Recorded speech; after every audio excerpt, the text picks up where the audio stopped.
अस्सलाम वालेकुम जी, कैसे मिजाज हैं आप सबके। उम्मीद है खैरियत से होंगे। आप देख रहे हैं एजे इलेक्ट्रिक यूट्यूब चैनल और मेरा नाम है आमिर। प्यारे दोस्तों, आज की इस वीडियो में हम सीखेंगे कि एयर कंडीशनिंग यानी कि एसीज के अंदर टन का क्या मतलब होता है। जैसे आपने सुना होगा 1 टन का एसी, 1.5 टन का एसी, 2 टन का एसी। तो ये आखिर टन से क्या मुराद होती है। और इसके अलावा एक टर्म इस्तेमाल की जाती है एयर कंडीशनिंग में, BTU। तो इस BTU का क्या मतलब होता है। और अगर आप किसी एक मखसूस साइज के कमरे के लिए एसी का इंतखाब करना चाह रहे हैं कि इस कमरे में 1 टन का एसी लगना चाहिए या 1.5 का एसी लगना चाहिए, तो इसकी क्या कैलकुलेशन होगी। आज की इस वीडियो में मैं इन तीनों पॉइंट्स को बिल्कुल आसान तरीके से टू द पॉइंट एड्रेस करने वाला हूं। तो ये वीडियो आपने शुरू से आखिर तक पूरी देखनी है, इससे आपके काफी कंसेप्ट्स क्लियर हो जाएंगे। तो प्यारे दोस्तों, ये जो टन होता है ये यूनिट होता है वजन का, यानी कि जिसको हम इंग्लिश में मास कहते हैं। और एक जो टन है ये बराबर होता है 1000 किलो का, यानी कि 1 टन में 1000 केजी होते हैं। अगर आप इन तमाम यूनिट्स की पूरी दास्तान सुनना चाहते हैं तो उसके लिए मैंने इनके ऊपर बहुत ही डिटेल्ड वीडियोस बनाई हैं। दो आप मेरा चैनल विजिट करके या फिर डिस्क्रिप्शन में आपको लिंक मिल जाएगा, उन पे क्लिक करके ये वीडियोस देख सकते हैं। लेकिन दोस्तों, जब हम एयर कंडीशनिंग में टन की बात करते हैं तो यहाँ पर टन से मुराद वजन नहीं होता, बल्कि इसके शान नुज़ूल को समझने के लिए आपको थोड़ा सा माजी के दरीचों में झांकना पड़ेगा। तो कहानी कुछ यूं है दोस्तों कि आप जानते हैं कि पुराने वक्तों में और इवन अभी भी एसी के इजाद होने से पहले तक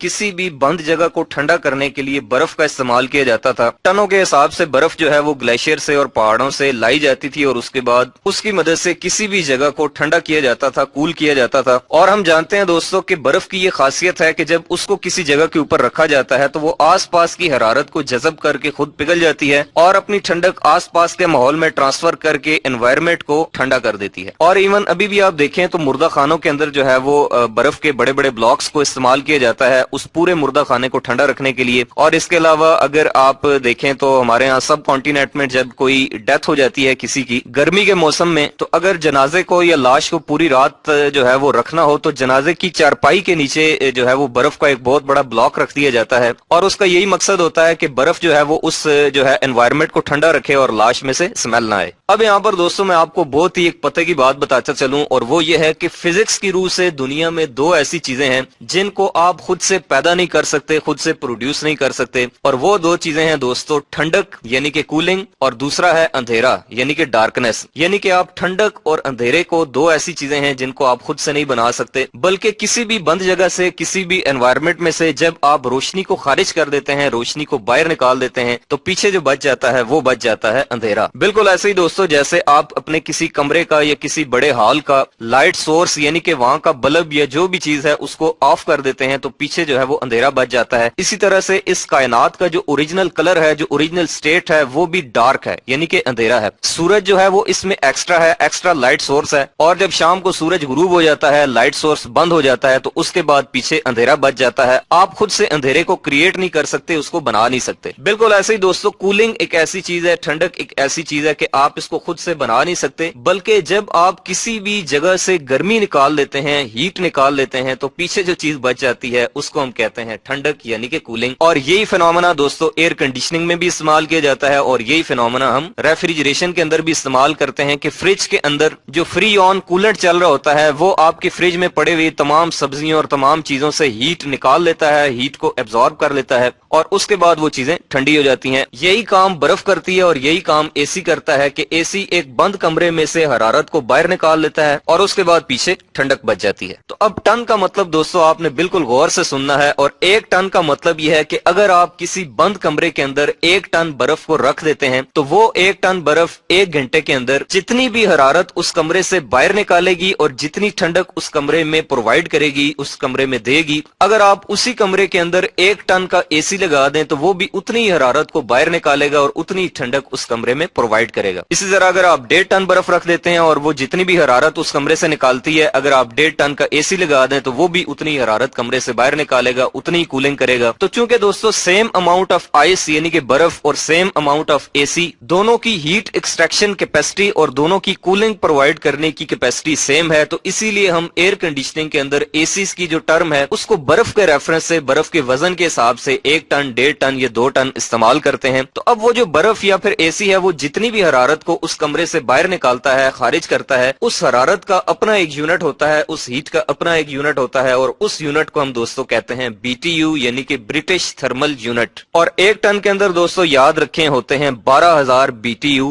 पर आवर। यानी कि अगर आप 1 टन बर्फ रखते हैं या फिर 1 टन का एसी लगाते हैं तो वो 1 घंटे में, ये याद रखें ये सिर्फ 1 घंटे के हिसाब से जो है ना ये बयान की जाती है इसकी टर्म। तो 1 टन का एसी या 1 टन बर्फ 1 घंटे के अंदर 12,000 BTU जो है वो हरारत उस कमरे से बाहर निकालेगा। अगर आप 1.5 टन बर्फ या 1.5 टन एसी लगाते हैं तो वो 18,000 BTU पर आवर निकालेगा। अगर आप इसी तरह से 2 टन का एसी या 2 टन बर्फ रखते हैं तो फिर 24,000 BTU पर आवर वो वहां से हीट को एक्सट्रैक्ट करेगा और उस हिसाब से कूलिंग प्रोवाइड करेगा। तो ये तो हो गई दोस्तों बात टन की। अब अगली चीज ये होती है कि 1 टन का अगर एसी है तो उसकी वाटेज कितनी होगी। अगर 1.5 टन का एसी है तो वो कितने वाट का होगा, इसी तरह 3 टन का है तो वो कितने वाट होगा। तो टन से वाटेज की जो कन्वर्जन है दोस्तों ये डिपेंड करती है उस एसी की स्टार रेटिंग के ऊपर। जैसे आपने सुना होगा कि 1 स्टार, 2 स्टार, 3 स्टार, 4 स्टार और 5 स्टार तक जो है वो एसीज की रेटिंग होती है एयर कंडीशनिंग के अंदर, और इसकी जो वैल्यूज हैं ये हर साल जो है वो अपडेट की जाती हैं। ये स्टार रेटिंग क्या होती है एसी के अंदर, इसके ऊपर मैं इंशाल्लाह अलग से वीडियो बनाऊंगा, आपको मेरे इसी चैनल के ऊपर देखने को मिलेगी। उसके बाद लास्ट चीज है दोस्तों कि अगर आप किसी एक कमरे के लिए एसी के साइज का इंतखाब करना चाहते हैं कि जैसे ये एक 12 बाई 10 का कमरा है, एक 14 बाई 12 का कमरा है, तो इसके अंदर कितने साइज का एसी लगना चाहिए, इसकी जो कैलकुलेशन है वो बहुत ही आसान होती है। और उसका तरीका ये होता है कि फर्ज कर लें ये आपके सामने एक रूम है, एक कमरा है, तो आपने इसकी जो तीनों डायमेंशंस हैं यानी कि इस कमरे की लंबाई, इसकी चौड़ाई यानी कि विड्थ और इसकी जो हाइट है, उन तीनों को आपने कैलकुलेट कर लेना है किसी फीते या मेजरिंग टेप की मदद से, और उसके बाद उन तीनों को आपस में मल्टीप्लाई कर देना है। तो जब आप इसको मल्टीप्लाई करेंगे तो ये जो वैल्यू है ये आपके पास क्यूबिक फिट में आ जाएगी, और उसके बाद आपने उस वैल्यू को मैच करना है। ये आपके सामने एक टेबल शो हो रहा है इसके साथ, और इससे आपको जो एसी का साइज है वो पता चल जाएगा। जैसे मिसाल के तौर पर मैं कहता हूं कि ये कमरा है 12 बाई 10 का, यानी कि इसकी लंबाई 12 फीट है और जो चौड़ाई है वो 10 फीट है, और ऊंचाई आपको पता है कि हाइट आमतौर पर छत की हमारे यहाँ 11 फीट ही रखी जाती है, जितनी भी हो आप मैयर कर लें। तो मैं इन तीनों को जो है वो मल्टीप्लाई करूंगा, यानी कि 12 ज़रब 10 ज़रब 11, तो ये आंसर आता है 1320। तो अब आप इस टेबल के अंदर देख सकते हैं कि 1100 से 1600 तक की जो क्यूबिक फिट की रेंज है उसके लिए 1.5 टन का एसी जो है वो रिकमेंड किया जाता है। अगर आप इसके अंदर 1 टन का एसी लगाएंगे तो वो कूलिंग तो देगा लेकिन बहुत ही उसकी जो स्पीड है वो आहिस्ता होगी, वो टेम्परेचर मेंटेन करने में काफी टाइम लेगा। इसी तरह जो इससे छोटा कमरा है यानी कि 10 बाई 10 का है तो उसके लिए 1 टन का एसी इनफ है, और इसी तरह अगर आपकी वैल्यू 800 क्यूबिक फिट आती है तो उसके लिए आप फिर 0.75 टन का एसी भी लगा सकते हैं। और इसी तरह से कोई ऐसा कमरा है जिसका जो वॉल्यूम है वो 1600 क्यूबिक फिट से ऊपर आता है तो उसके लिए फिर आप 1.5 टन से ऊपर यानी कि 2 टन का एसी फिर आप यूज करेंगे, और इसी तरह से आगे ये वैल्यूज चलती जाएंगी। तो मैं उम्मीद करता हूं दोस्तों कि आपको एयर कंडीशनिंग के अंदर यानी कि एसी की टर्मिनोलॉजी के अंदर टन का BTU का मतलब जो है वो समझ आ गया होगा कि एसी की कूलिंग को टन में क्यों मेजर किया जाता है। तो अगर आपको इस वीडियो से कोई फायदा हुआ है तो आप मेरी इस वीडियो को लाइक करें और अपने दोस्तों के साथ शेयर करें ताकि उनका भी फायदा हो। और अगर आप इलेक्ट्रिकल से रिलेटेड आइंदा भी इस तरह की इंटरेस्टिंग और नॉलेजफुल वीडियोस देखना चाहते हैं तो आप मेरे इस यूट्यूब चैनल AJ इलेक्ट्रिक को सब्सक्राइब करके बेल आइकन प्रेस करें। मिलते हैं नेक्स्ट वीडियो में, तब तक के लिए अपना रखिएगा बहुत सा ख्याल। अल्लाह हाफिज।